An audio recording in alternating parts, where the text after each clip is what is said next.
वंदना स्वागत करती हूँ शशि उपाध्याय ऑफिशियल के चैनल पे। फ्रेंड आइए प्यारा सा बेटी विवाह गीत लेके आए। कैसे लगेगा कमेंट बॉक्स में बताइएगा और चैनल को सपोर्ट करिएगा, अपना ढेर सारा प्यारा आशीर्वाद दीजिएगा।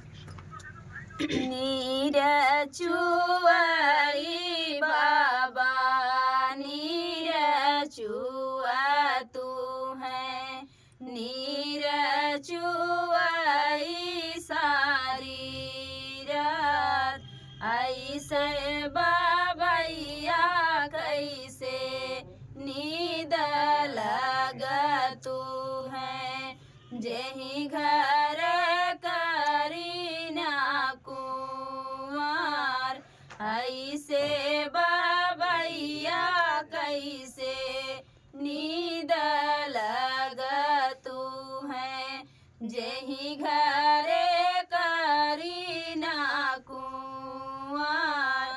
काशी में है रे बनारस में है रे हेरियाए देश सरुआर, हेरियाए देश सरुआर। कवना के पनिया पाताल गई बेटी, पुराई गई को मिलाई, पुराई गई को मिलाई। गंगा जमुना बीचे रेत पर तू है, अब बेटी रह कुंवर। गंगा जमुना बीचे रेत पर तू है, अब बेटी रह कुंवर।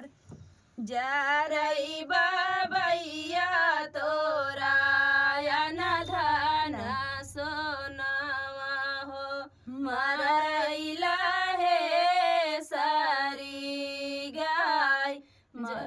जरई बाबैया तोरा न धन सोनावा हो, मरैला है सारी गाय। मारई बाबैया तोरा राज दुलरुआ हो, जेही घरे करीना कुंवर।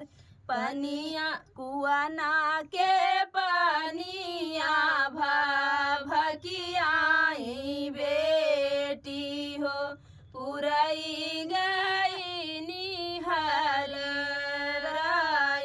गंगा जमुना बीचे नाव चल तू है हो, अब बेटी रचबई बिया।